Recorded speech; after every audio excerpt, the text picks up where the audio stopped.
नमस्कार दोस्तों, achievement education park YouTube channel पर आपका स्वागत है। आज इस वीडियो में हम देखेंगे सॉइल्स ऑफ इंडिया। मिट्टियाँ क्या है, इन मिट्टियों की उत्पत्ति कैसे होती है, इन मिट्टियों का रासायनिक गुण क्या है, इन मिट्टियों में कौन सी फसल का उत्पादन होता है, किस मिट्टी का भारत में सबसे ज़्यादा क्षेत्रफल है, किसका दूसरा स्थान है, इन सब पहलुओं पर मैं प्रकाश इस वीडियो में डालूँगा। और लास्ट में हम जो आए हुए क्वेश्चन है SHPCS और यूनियन पब्लिक सर्विस कमीशन में, उन सब क्वेश्चन को भी हम देखेंगे। करीब करीब 140 क्वेश्चन है जो सॉइल से जुड़े हुए हैं। कुछ उसमें वनस्पति के भी क्वेश्चन होंगे क्योंकि एक जगह कंपाइल किया हुआ है, लेकिन वो कम है, सॉइल के ज़्यादा क्वेश्चन है। 140 में 120 के आसपास सॉइल के क्वेश्चन है। तो लास्ट में हम उस सारे क्वेश्चन को देखेंगे। तो आइए शुरू से अंत तक वीडियो को देखिए। अगर जिन्होंने इस चैनल को सब्सक्राइब नहीं किया तो प्लीज़ इस चैनल को सब्सक्राइब कर ले। और आइए इस वीडियो की हम शुरुआत करते हैं। मृदा का तात्पर्य जो होता है वह महाद्वीपीय भूपटल के उस ऊपरी परत से है जिसमें ऋतुक्षरित चट्टानों कणों के अतिरिक्त, ऋतुक्षरित तो हैं ही, इसके अतिरिक्त क्या रहेंगे, जीवाश्म रहेगा, क्ले खनिज, वायु, जल और सूक्ष्म जीव पाए जाते हैं। उसे हम लोग बोलते हैं मृदा। अभी जो मृदा है इसका वर्गीकरण जो दिखाया गया है, ये वर्गीकरण जो है ICAR का है। ICAR ने भारतीय मृदा को 8 वर्गों में विभाजित किया है। ICAR का फुल फॉर्म क्या होता है? ICAR का फुल फॉर्म होता है Indian council for agriculture research. इसका ICAR का फुल फॉर्म होता है। अभी 8 प्रकार के हैं। इसको बोलते हैं alluvial soil, red soil, black soil, laterite soil, desert soil, hill soil, peaty soil या मार्सी सॉइल, और 8वां है सलाइन सॉइल या अल्कलाइन सॉइल। ये 8 हमारा सॉइल हो गया। अब देखिए बारी बारी से देखते हैं इस सॉइल को। जो एलुवियल सॉइल है जिसे हम जलोढ़ मृदा कहते हैं, इसका ओरिजिन कैसे होता है? इसकी ओरिजिन क्या होती है? जो आग्नेय चट्टान होती है, इग्नियस रॉक होती है, रूपांतरित चट्टानें होती है या जो परतदार चट्टानें होती हैं, उसका अपर्दन निक्षेप से इस जलोढ़ मृदा का निर्माण होता है। केमिकल क्वालिटी क्या होता है, रासायनिक गुण इसका, इसमें क्या होता है, पोटास एवं कैल्शियम की अधिकता होती है। लेकिन इसमें क्या कम होता है? इसमें कम होता है नाइट्रोजन। ठीक है, इसको ध्यान रखेंगे कि इसमें कम किसकी होती है, नाइट्रोजन की इसमें कमी होती है। इसके अलावा इसमें फास्फोरस एवं जीवाश्म भी कम होता है। फास्फोरस एवं जीवाश्म, इस सब की इसमें कमी होती है, नाइट्रोजन, फास्फोरस एवं जीवाश्म की। अब इसमें कौन सी फसल का उत्पादन होता है? तो इसमें फसल जो है इसमें है चावल, राइस, व्हीट, गन्ना, दाल एवं दलहन एवं तिलहन, ये इसकी मुख्य फसलें हैं। अब बात करते हैं हम कि हाँ, एक और बात ये है कि एलुवियल सॉइल जो है ये भारत में सर्वाधिक मात्रा में पाई जाती है। सर्वाधिक क्षेत्रफल पर इसका विस्तार है। इसका विस्तार जो है 43.4%, कुल जो भारतीय भूभाग है उसके 43.4% भूभाग पर इस मृदा का विस्तार है। और इससे अगर बात करती है 15 लाख वर्ग किलोमीटर क्षेत्र में ये मृदा पाई जाती है। अब हम बात करते हैं रेड सॉइल के बारे में, लाल मृदा के बारे में, कि लाल मृदा की उत्पत्ति कैसे होती है। तो लाल मृदा की उत्पत्ति जो है आर्कियन, चूँकि अंग्रेजी में दोनों शब्द का यूज किया गया है कि दोनों को सुविधा हो, तो ये आर्कियन और धारवाड़ चट्टानें, इसके अपर्दन एवं निक्षेप से लाल मृदा का निर्माण होता है। और लाल मृदा का लाल रंग जो होता है, चूँकि इस जो आर्कियन चट्टानें होती, धारवाड़ होती हैं, उसमें आयरन ऑक्साइड के कण पाए जाते हैं, तो आयरन ऑक्साइड के कारण ही जो है इसका रंग लाल होता है। अब इसका केमिकल क्वालिटी क्या है, रासायनिक गुण, तो इसमें आयरन पाया जाता है, एल्युमिनियम पाया जाता है, कैल्शियम की अधिकता होती है। ठीक है, लेकिन कम क्या होते हैं, फास्फोरस, नाइट्रोजन एवं जीवाश्म, जो कि जलोढ़ मृदा में कमी थी वही कमी इसमें भी है। इसके मुख्य फसल क्या है, तो तंबाकू है, बाजरा है, गेहूँ है, दलहन है एवं तीसी है। ये इसकी मुख्य फसलें हैं। अब हम बात करते हैं कि अच्छा, दूसरी बात यह है कि भारत की सेकेंड लार्जेस्ट सॉइल का एक्सटेंशन है। लाल मृदा का जो है सबसे अधिक, जलोढ़ मृदा के बाद सर्वाधिक इसी मृदा का विस्तार है। अब हम बात करते हैं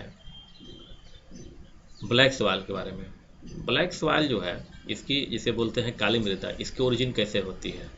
तो दक्कन लावा जो है या बेसाल्ट जो है उसके अपरदन निक्षेप से इस मृदा का निर्माण हुआ। अच्छा, दक्कन लावा का हमको पता है कि इसके दक्कन लावा का कब हुआ था, तो क्रीटेशियस में। क्रीटेशियस में तो ये भी कह सकते हैं कि लाल मृदा का विकास काली मृदा का निर्माण कब हुआ? क्रीटेशियस से उसके बाद में हुआ है काली मृदा का निर्माण। तो ये निर्माण हो गया। इसका गुण क्या है? रासायनिक गुण, तो इसमें आयरन पाया जाता है, एल्युमिनियम पाया जाता है, पोटास पाया जाता है, मैग्नीशियम पाया जाता है, मैग्नीशियम कार्बोनेट है, और इसकी अधिकता है, कैल्शियम की भी अधिकता है। कमी क्या है? तो फास्फोरस, नाइट्रोजन एवं जीवाश्म। ये देखिए इसमें भी वही कमी है जो कि जलोढ़ और लाल मृदा में, वही कमी इस मृदा में भी है, फास्फोरस की, नाइट्रोजन की, जीवाश्म की। पता भी है कि हमारे यहाँ नाइट्रोजन उर्वरक की काफ़ी खपत भी होती है। इसमें मुख्य फसल जो है, काफ़ी उर्वर मृदा है ये, इसके मुख्य फसल जो है कॉटन, कपास है, सोयाबीन है, ग्राम चना है, जो साइट्रस फ्रूट्स होते हैं उनका उत्पादन होता है, तूर है एवं ऑयल सीड है, तिलहन है। इसकी ये मुख्य फसलें यहाँ की हैं। अब इसमें गन्ना भी होता है, कॉटन के अलावा इसमें शुगर केन भी होता है, शुगर केन का भी इसमें उत्पादन होता है। ये भारत की तीसरी सबसे बड़ी मृदा है, तीसरे भाग पाई जाती है। अच्छा, काली मृदा का जो विस्तार है वह जो है 16.6% भूभाग पर है, 16.6%। और अगर हम ऐसे क्षेत्र को बात करें तो यह 5.46 लाख वर्ग किलोमीटर पे ये पाई जाती है। ठीक है। यही लाल मृदा के बारे में बात करें तो लाल मृदा जो है, इसको देख लीजिए, लाल मृदा जो है यह है 18.6% भाग पर भारत के, और इसका जो कुल अगर बात करें तो ये जो है 6.1 लाख वर्ग किलोमीटर क्षेत्र पर ये पाया जाता है, ये मृदा, लाल मृदा। अब हम बात करते हैं लेटराइट सॉइल के बारे में। लेटराइट सॉइल का निर्माण जो होता है, लेटराइटिक रॉक जो होती है, लेटराइट चट्टानें, उस पर आर्द्र एवं शुष्क मौसम, माने कि वर्षा हो और बाद में क्या हो, तापमान का निरंतर प्रभाव होता है। लेकिन यह आर्द्र एवं शुष्क मौसम का वैकल्पिक निरंतर प्रभाव, वैकल्पिक। ठीक है। इसका मतलब कि एक बार वर्षा ज़्यादा हो, उसके बाद तापमान बहुत बढ़ जाए, फिर जो है वर्षा हो, फिर जो है तापमान हो जाए, फिर क्या हो, वर्षा हो। ठीक है। तो ऐसी स्थिति में क्या होता है, लेटराइट मृदा का निर्माण होता है, लेटराइटिक चट्टानें जहाँ पर उपस्थित होती हैं। इसका रासायनिक गुण क्या है? यहाँ आयरन एवं एल्युमिनियम में यह समृद्ध है, परंतु पोटास में, कैल्शियम में, नाइट्रोजन में, जीवाश्म में ये इसकी यहाँ पर कमी है। कमी सब वही है जो कि पहले था, इसमें पोटास आपको जुड़ गया है, कैल्शियम जुड़ गया है। अब हम बात करते हैं कि इसमें मुख्य फसलें कौन कौन सी होती है। तो इसकी मुख्य फसलें काजू के लिए प्रसिद्ध है, काजू है, रबर है, सिनकोना है, कॉफ़ी है। माने कुल मिला कह सकते हैं कि प्लांटेशन, बागानी कृषि के लिए सर्वाधिक महत्वपूर्ण मृदा होती है, जिसे हम लोग क्या बोलते हैं, लेटराइट मृदा। अब ये लेटराइट मृदा जो है, यह भारत के कुल क्षेत्रफल के 3.7% भूभाग पर पाई जाती है, 3.7% भूभाग पर। और इसका अगर विस्तार करें वैसे कुल में तो 1.26, यहाँ लिखता हूँ मैं, यहाँ पर 1.26 लाख वर्ग किलोमीटर पर जो है ये इसका विस्तार है। वही परसेंट में बात करेंगे तो कितना है, 3.7%। अब बात करते हैं हम लोग नेक्स्ट मृदा के बारे में। ये हमारा है डेजर्ट सॉइल। तो जो हमारा डेजर्ट सॉइल है, जिसे मरुस्थलीय मृदा कहते हैं, इसकी उत्पत्ति कहाँ होती है? जहाँ पर कि गर्म एवं शुष्क मौसम होता है, वहीं पे इसकी उत्पत्ति होती है। और इसकी केमिकल क्वालिटी क्या होती है मरुस्थलीय मृदा की, कि इसमें फास्फोरस और लवण की अधिकता होती है। क्या होती है? फास्फोरस एवं लवण की अधिकता होती है, परंतु नाइट्रोजन, ह्यूमस और ह्यूमिडिटी की कमी होती है। ये महत्वपूर्ण है, इसको ध्यान रखेंगे। नाइट्रोजन, फास्फोरस होता है, लवण भी होता है, लेकिन नाइट्रोजन, ह्यूमस और ह्यूमिडिटी की कमी होती है।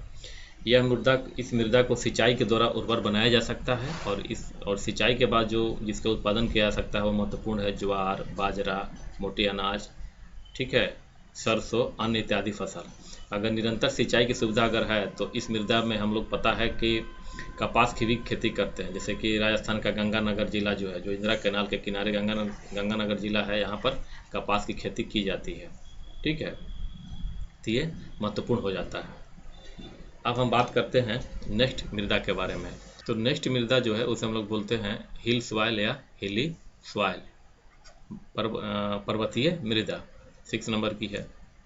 यह मृदा जो है आंशिक रूप से जो फॉरेस्ट वुड होते हैं, जो जंगल की लकड़ी होती है, उस जंगल लकड़ी का आंशिक रूप से जब उनका डिकम्पोजिशन हो जाता है, माने कमज़ोर हो जाती है, आंशिक रूप से डिकम्पोज कर जाती है, तो उस स्थिति में हिली मृदा का यानी पर्वतीय मृदा का निर्माण होता है। और इस मृदा का विस्तार जो है, अच्छा पहले केमिकल गुण देखते हैं। इस मृदा के जो केमिकल गुण है, यह अम्लीय होता है, ह्यूमस की प्रचुर मात्रा है, पता ही है कि हिली सॉइल है तो प्रचुर मात्रा होगी ह्यूमस की। और इसमें जो है यह खेती जो है एप्पल के लिए, नाशपाती के लिए महत्वपूर्ण है। और यह मृदा भी जो है प्लांटेशन के लिए महत्वपूर्ण है, ठीक है। और हिली सॉइल को हम 2 भागों में बांट सकते हैं, O2 और O1 मृदा, ठीक है। O1 मृदा जो होती है वो एकदम इसका लीफ ऐसे ही रहता है, लीफ जैसे गिरा हुआ, पत्ते गिर जाते हैं उस पर ये पड़ा रहता है, टहनी है टूटी हुई है, ज़मीन पर जाकर उसी तरह से गिरी हुई है। लेकिन O2 मृदा जो होती है, यही जो है पार्शियली क्या होती है, डिकम्पोज हो जाती है। मतलब कि O1 से ज़्यादा रिच कौन मृदा है, O2 मृदा है। लेकिन ये हिली सॉइल के ही दोनों टाइप है, तो इसलिए हो गया ये आपका हिली सॉइल। अब बात करते हैं हम पिट मृदा या मार्सी मृदा का, माने पिट मृदा या दलदली मृदा, ठीक है। पिट मृदा और दलदली मृदा जो है, अच्छा इसके थोड़ा सा परसेंटेज देख ले कितने एरिया पे है ये, क्योंकि हिली मृदा का हमारे अच्छा खासा विस्तार है, कम से कम इसके बारे में जानना हमारे लिए ज़रूरी है, क्योंकि ये मृदा जो मरुस्थलीय मृदा से ज़्यादा पाई जाती है। तो ये मृदा जो है 2.85 लाख वर्ग किलोमीटर क्षेत्र पर फैली हुई है। 2.85 लाख वर्ग किलोमीटर क्षेत्र पर ये फैली हुई है यह मृदा, ठीक है। अब मरुस्थलीय मृदा जो है, मात्र मरुस्थलीय मृदा कितना पर है, 1.42 लाख पे है, 1.42 लाख वर्ग किलोमीटर। इसका मतलब कि हिली मृदा जो है मरुस्थलीय मृदा से ज़्यादा है। अब हम बात करते हैं नेक्स्ट के बारे में। ये देखिए पिट मृदा दलदली मृदा कहाँ बनती है। देखिए इसमें भी लकड़ी के ही कण होते हैं, जंगल की जो कड़ियाँ होती है वही इसमें भी होते हैं, लेकिन वो मरुस्थलीय प्रदेश में होता है और वो वाटर लॉगिंग एरिया नहीं होता है। जो पर्वतीय मृदा है, पर्वतीय मृदा भी लकड़ी से ही बनते हैं, और जो पिट या पारसी मृदा है यह भी लकड़ी से ही बनते हैं। लेकिन पर्वतीय मृदा में खासियत यह है कि वो वाटर लॉगिंग एरिया नहीं होता है, लेकिन पीट या मार्सी जो सॉइल होते हैं ये वाटर लॉगिंग एरिया में बनते हैं। क्योंकि वाटर लॉगिंग एरिया में क्या होता है कि जो मैंग्रोव के फॉरेस्ट होते हैं, जो जड़ होते जो जंगल होते हैं, उसके जो टहनियाँ होती हैं वो जल के नीचे क्या होती हैं, वो हमेशा दबी रहती हैं और वहाँ पे हवा का भी प्रवेश नहीं रहता है। तो वाटर लॉगिंग और वायु दशाओं में जहाँ पर कि हवा नहीं है, मुख्यतः मैंग्रोव जो फॉरेस्ट के एरिया है वहाँ पर इस मृदा की उत्पत्ति होती है लंबे समय तक जल के नीचे दबे रहने पर। और इसका गुण क्या है कि यह एसिडिक होती है, आयरन की मात्रा भी होती है और यहाँ पर ह्यूमस की भी अधिकता होती है, वही ह्यूमस की जिस प्रकार से पर्वतीय मृदा में भी ह्यूमस ज़्यादा होता है, पर्वतीय मृदा में भी, और इस पीटी या मार्सी सॉइल में भी ज़्यादा ह्यूमिडिटी होता है, जो कि स्वाभाविक है कि ये वृक्षों के टहनी या पत्ते से ही बनते हैं। अच्छा, ये मुख्य फसल इसका जब बात करते हैं कि मुख्य फसल इसका क्या है, तो मुख्य फसल में आप कह सकते हैं कि जो पीटी सॉइल में, इसमें ऐसा कुछ अभी तक नहीं है, लेकिन धान की खेती इसके अंदर की जाती है। किसकी खेती होती है, धान की, राइस की खेती इस मृदा में पीटी या सॉइल में की जाती है। धान की खेती के लिए महत्वपूर्ण है। अब हम बात करते हैं, चूँकि पता है कि धान के लिए जल ज़्यादा चाहिए। अब हम बात करते हैं नेक्स्ट मृदा पर। जो हमारा नेक्स्ट मृदा है उसे हम लोग बोलते हैं लवणीय या क्षारीय मृदा। लवणीय या क्षारीय मृदा। लवणीय क्षारीय मृदा की उत्पत्ति वहाँ पर होती है जहाँ पर कि सिंचाई होता है, तो सिंचाई के फलस्वरूप अगर मान लेते हैं कि ये सरफेस है और सिंचाई यहाँ पे हो रही है, जल नीचे की तरफ आता है, तो कैपिलरी एक्शन के द्वारा लवण जो होते हैं नीचे की सतह पर आ जाते हैं। जब जल नीचे की तरफ आता है तो यहाँ के लवण जो नीचे की तरफ जो है वो घुल करके कहाँ आ जाते हैं, कैपिलरी एक्शन के फलस्वरूप सतह पर आ जाते हैं। और जो सतह पर आ जाते हैं तो इसी के फलस्वरूप जो है वो किसका निर्माण हो जाता है, किसका निर्माण होता है, सलाइन या अल्कलाइन सॉइल का। इस पे लवण और जमा हो जाता है और ये मृदा कैसी हो जाती है, अल्कलाइन क्षारीय हो जाती है। ठीक है, वो कहाँ पे होता है, जहाँ पर कि सिंचाई का कार्य होता है। अब इसके गुण क्या होते हैं, साल्ट होते हैं। अब देखिए साल्ट, इसमें लवण होते हैं। लवण कई, सोडियम ही सिर्फ लवण नहीं होता है, सोडियम के साथ साथ मैग्नीशियम, कैल्शियम, ठीक है, आदि भी क्या है कि सल्फेट और कार्बोनेट भी क्या हो, लवण होते हैं। ध्यान रखेंगे, सोडियम, कैल्शियम, मैग्नीशियम आदि के सल्फेट और कार्बोनेट भी क्या होते हैं, लवण ही होते हैं। तो ये इस प्रकार से अल्कलाइन हो जाती है। इसमें मुख्य जो खेती होती है इस मृदा में, लवणीय और क्षारीय मृदा में, धान की होती है, गन्ना की होती है, आंवला होता है, जामुन होता है, अमरूद होता है, ये सब खेती इस मृदा में होती है। ये था मृदा का एक संक्षिप्त वर्णन। अब इसको भारत के मानचित्र पर हम इसको देखते हैं, क्योंकि बिना भारत के मानचित्र पर देखे इसे समझना आसान, चूँकि कभी कभी मैप देख करके पूछ देता है कि यहाँ पे कौन सी मृदा है। तो ये देखिए, ये जो दिखाया गया है ग्रीन कलर से, ये फॉरेस्ट या माउंटेन पर्वतीय मृदा है। ये सारा का सारा क्या है, ये पर्वतीय मृदा है। जो रेड कलर से दिखाया गया है ये सारा का सारा कौन सा है, रेड सॉइल। देख रहे हैं, रेड सॉइल है, ये एलुवियल सॉइल है। ये जो कौन सा है, ये सारा जो दिखाया गया है ग्रे कलर से, ये कौन सा है, एलुवियल सॉइल है। देखने से लग रहा है कि एलुवियल के बाद रेड सॉइल है, रेड सॉइल के बाद ये कौन सा, ब्लैक सॉइल है। ये हमारा कौन सा है, ब्लैक सॉइल। ब्लैक सॉइल के देखिए, ब्लैक सॉइल यहाँ भी है, ब्लैक सॉइल कैसे ये फैला हुआ, देखिए ये, ठीक ना। ये नर्मदा इधर, सॉरी ये गोदावरी का है, ये कृष्णा का है। ये गोदावरी का इधर चला जाएगा, इधर कृष्णा, ये तो गोदावरी बेसिन में भी है और कृष्णा बेसिन में भी है। तुंगभद्रा और कृष्णा है ना यहाँ पर, तो उससे ही है। तो आपने देख लिया, रेड देख लिया, एलुवियल देख लिया, रेड देख लिया, ब्लैक देख लिया, लेटराइट देखिए। लेटराइट मृदा का बहुत महत्वपूर्ण है, ये देखिए लेटराइट मृदा, ये है लेटराइट मृदा। यहाँ पर है झारखंड का इलाका जो है, बिहार का जो इलाका है, लेटराइट मृदा। यहाँ पे देखिए लेटराइट मृदा है। यहाँ ये देखिए लेटराइट मृदा है आसाम वाले इलाके में। यहाँ पे भी असम के दक्षिण पूर्वी और मणिपुर के पश्चिमी भाग में है लेटराइट। यहाँ देखिए तमिलनाडु में भी है, लेकिन सर्वाधिक महत्वपूर्ण लेटराइट कहाँ के चर्चा में रहता है, तो कर्नाटक एवं महाराष्ट्र का ये जो है इलाका जो पश्चिमी घाट का है। यहाँ केरला में भी थोड़ा सा लेटराइट मृदा है, लेटराइट मृदा है, ठीक है।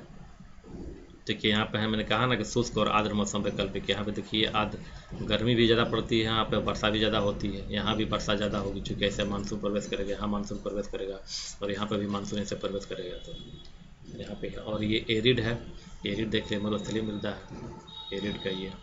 और लवणीय की जहाँ तक बात है तो कई जगह पे, जैसे पंजाब हरियाणा का ये इलाका जो है जलोढ़ तो है लेकिन वो अल्कलाइन हो गया। ये पंजाब हरियाणा का इलाका क्या होगा, इसी प्रकार से हो गया। जहाँ जहाँ नहर सिंचाई की होगी वहाँ पर भी इस प्रकार की मृदा का होगा। लेकिन बिहार, देखिए ये जहाँ हरित क्रांति का इलाका है पूरा का पूरा, ये जो कैसा हो जाएगा, ये लवणीय, ठीक है, ये क्षारीय मृदा का ये हो जाएगा, ये पूरा इलाका। इसी प्रकार से जहाँ भी नहर सिंचाई का हो रहा है, महाराष्ट्र का कुछ इलाका है, बिहार का कुछ इलाका है, तमिलनाडु का ये जो इलाका है, ये सब। लेकिन मुख्यतः ये जो है पंजाब हरियाणा का इलाका, पश्चिमी उत्तर प्रदेश का इलाका ही जो है वो लवणीय और क्षारीय मृदा का है। और ये जो है मार्सी है वो तो तटीय भागों में जो मैंग्रोव वनस्पति पाई जाती है वहाँ पे, मतलब जलोढ़ मृदा के जस्ट ये जो है तटीय भाग में, सॉरी तटीय भाग में ये मार्सी सॉइल है। तो आइए हम क्वेश्चन को देखते हैं। अभी तक जो सवाल आए हुए हैं, अगर इस क्वेश्चन को पूरा प्रैक्टिस कर लेंगे, 100+ क्वेश्चन है, 140 के आसपास, तो सवाल से किसी भी एग्जाम के क्वेश्चन आपको नहीं छूटेंगे।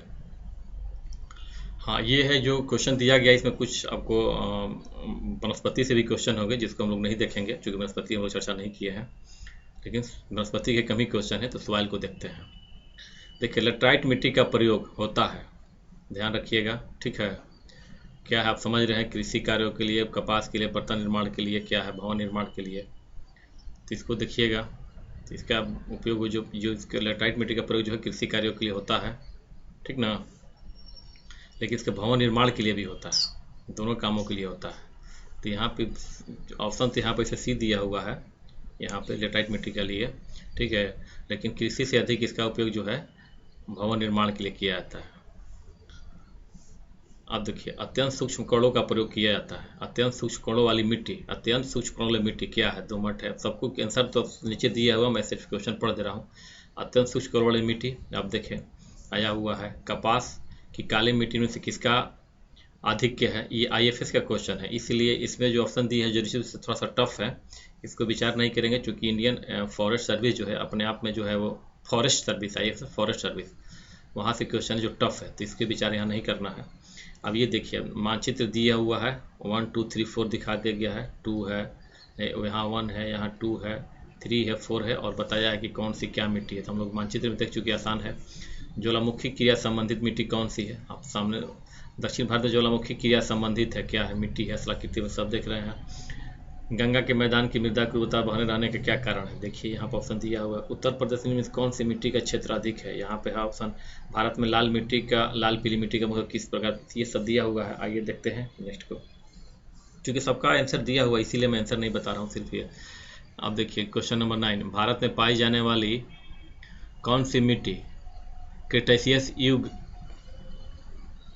के उद्भेदन से बनी हुई है। क्रिटेशियस युग से लेटराइट है, काली मिट्टी है, ठीक है, दरारी मिट्टी है, और क्षारीय मिट्टी है, और बलुई मिट्टी है। तो यहाँ पर कौन सा है, काली मिट्टी। तो काली मिट्टी हो, देखिए काली मिट्टी आंसर होगा, ऑप्शन दिया भी है। दिए गए मानचित्र के अवलोकन कीजिए और निम्नलिखित में से किसकी विविधता दर्शाई गई है। ये देखिए दिखाया हुआ है ABCD, ठीक है। तो इसको यहाँ पे आप आराम से, CDS का क्वेश्चन है, इसको आराम से बना सकते हैं। कौन सा युग्म सही नहीं है, काप मिट्टी उत्तर प्रदेश, लाल पीली मिट्टी तमिलनाडु, ये सब है ऑप्शन, इसको देखिए। फिर दिया है टेरोपाज मृदा से निम्नलिखित में से कौन सी फसल संबंधित है। तो ये जो है टेरारोसा मृदा, इसकी हम लोग चर्चा नहीं किए हैं। टेरारोसा मृदा क्या है, इसकी हम लोग चर्चा नहीं किए हैं, इसको छोड़िए। अच्छा, लेटाइट मिट्टी से किस फसल संबंधित है, दिया हुआ लेटाइट मिट्टी किस फसल से है, गेहूँ है, चावल है, बगानी है, देख रहे बगानी दिया हुआ है। फिर मिट्टी, यहाँ मानचित्र दिया हुआ है और फिर पूछा हुआ है कि कौन सी मिट्टी है, ये भी आसान है। चंदन की लकड़ी सर्वाधिक कहाँ पाए जाते हैं, ये जिससे वन से क्वेश्चन है, जिसकी चर्चा यहाँ नहीं करनी है। ये भी वनस्पति से है, ये फिर वनस्पति, ये भी वनस्पति से है। देखिए मिट्टी से फिर क्वेश्चन है, किस प्रकार की मिट्टी की अधिकता पानी संजो रखने की होती है। ये क्वेश्चन जो है देखिए आराम से यहाँ दिया हुआ है, तो आपको पता है इसके बारे में कि क्ले मिट्टी होगी। फिर यहाँ दिया हुआ, फिर मिट्टी का है। फिर दक्कन प्रायद्वीप में किस प्रकार की मिट्टी का अभाव है, ये दिया। भारत से काली कपासी मिट्टी को कौन सी सहायक, ये भी दिया है। उत्तर गुजरात में, ये सब देखिए ऑप्शन को, और आगे आइए आगे देखते हैं। लिखित दिया है, निम्नांकित मानचित्र में छायांकित क्षेत्र द्वारा प्रदर्शित वन, तो वन से क्वेश्चन नहीं दिया। अगला क्वेश्चन है 25, किस राज्य में सामान्यतः लेटाइट मिट्टी का विस्तार पाया जाता है। तो पंजाब, कर्नाटक, उत्तर प्रदेश, पश्चिम बंगाल, इसको देख लीजिए आप, तो आप देख चुके हैं। काली मिट्टी का संबंध किस राज्य से, कौन कौन से राज्य से है, कथन यहाँ दिया, देख लीजिए। फिर अगला क्वेश्चन, साइज वर्ग लेटाइट मिट्टी का निर्माण हेतु उत्तरदायी है। हम लोग चर्चा कर चुके हैं कि क्या उत्तरदायी है लेटाइट मिट्टी के लिए। दिया हुआ जलोढ़ का निक्षेप, सघन वनस्पति, अपक्षालन एवं किसका क्रिया देखिए दिया हुआ है, लोहस्मिता, ये सब देख चुके हैं। निम्नलिखित में से कौन सा कथन असत्य है, ये है। अगला है कि कौन सा युग्म सुमेलित नहीं है, ये देख लिए। किस प्रकार के मिट्टी का विस्तार सर्वाधिक क्षेत्र पर पाया जाता है, ये हम लोग देख चुके हैं। भारत के उत्तरी मैदान में किस प्रकार के मिट्टी का विस्तार, ये भी देख चुके हैं। कौन सा वृक्ष, खैर वृक्ष का, ये भी वन से, इसके बारे में चर्चा नहीं करनी। फिर इसी प्रकार से क्वेश्चन यहाँ दिए हुए हैं। भारत में मैंग्रोव वनस्पति, चंदन वनस्पति से है। फिर मिट्टी से है, पीट मिट्टी का संबंध कौन सा कथन असत्य है। लाल मिट्टी का संबंध देख रहे हैं, बबूल, खैर, खजूरी, ये भी क्वेश्चन आपको वनस्पति से। अब देखिए यहाँ देख लीजिए, इस क्वेश्चन को देखिए, निम्नलिखित में से कौन सा कथन असत्य है। तो मैं कह रहा हूँ कि आपके सारा क्वेश्चन दिया हुआ है, इस क्वेश्चन को बनाइए, ठीक है।